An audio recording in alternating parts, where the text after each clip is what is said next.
Hello everybody, welcome back to the great state of Montana. This is the Caribbean Cowboy. Hey, I just wanted to give you a little bit of an update on our channel. It's getting fairly warm here in Montana. High 80s, low 90s, so we haven't really been doing a whole lot of shooting. The reason for that is, well, it's getting a little too warm. But we are going to get some of those done. We have some very interesting shooting videos coming for you in the immediate future. The topic of my video today is I got to thinking, I got into a discussion about a gentleman about deer hunting cartridges for beginners. What I wanted to touch lightly on is any caliber, any centerfire 22 caliber and up can be used for deer. For beginners, the 243 is hard to beat. A lot of people would ask me, well, why wouldn't you recommend the 5.56 or the 2.23? Well, for a beginner, the problem that you have with the 2.23 is it requires precision marksmanship. I have killed deer with them. They do an outstanding job. The problem is they don't leave much of a blood trail, and if your bullet is just a little off the mark, you could be in for a little bit of a hide and seek trying to find an animal. The 22-250, I've used it extensively here in Montana. I've killed a dozen plus deer with it. Great cartridge. Not necessarily one that I would recommend for a beginner. That's why I would say about a 243, or another one that I would pick for a beginner would maybe be the 7mm08.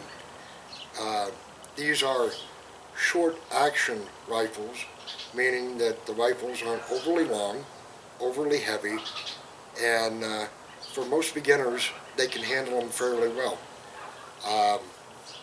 The problem that you have today is you don't want to make a beginner gun shy, and you really don't want to make them afraid of recoil. That's the big key right there.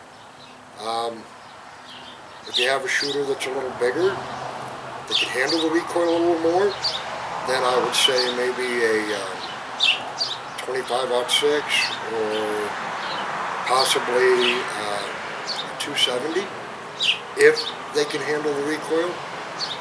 The only problem you have when you start getting into them longer action rifles, they start getting a little longer, which makes them really front end heavy, which for some people, depending on their build, might make them a little uncomfortable. I mean, now if you're hunting out of a tree stand or a blind, that may not be too bad.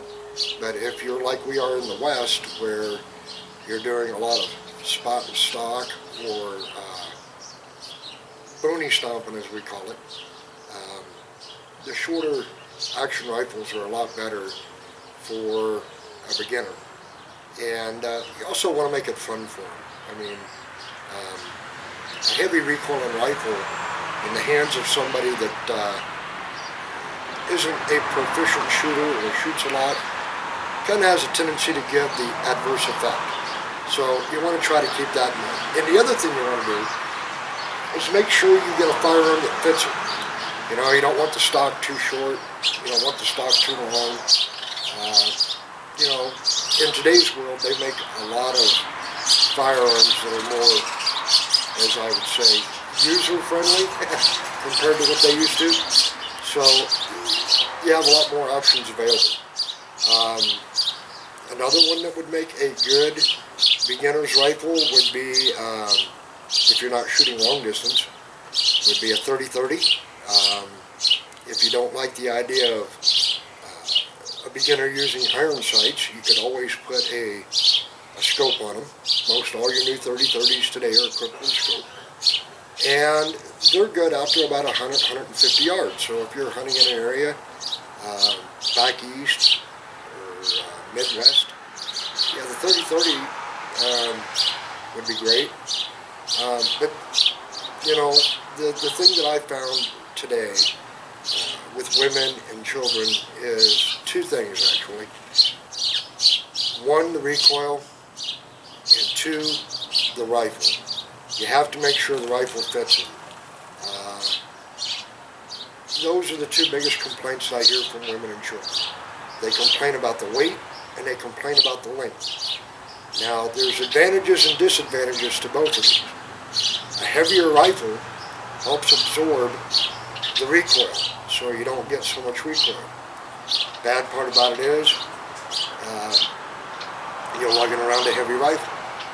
A lighter rifle generates more recoil, and well, that's the trade-off right there. I always tried to find a happy medium, but in today's world, you have a few more options than what you had per se, like when I first started shooting, when all the rifles were wood and steel.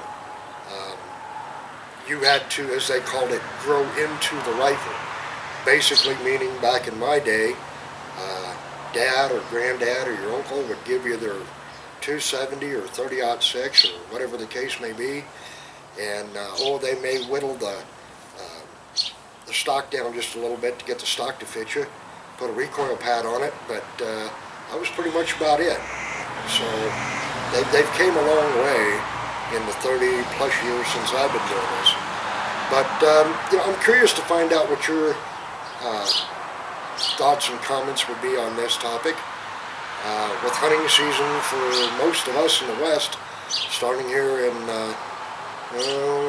latter part of September, first part of October, which is kind of right around the corner, a couple of months away. So I just thought I'd bring this quick discussion to you, and I wanted to see your questions and comments.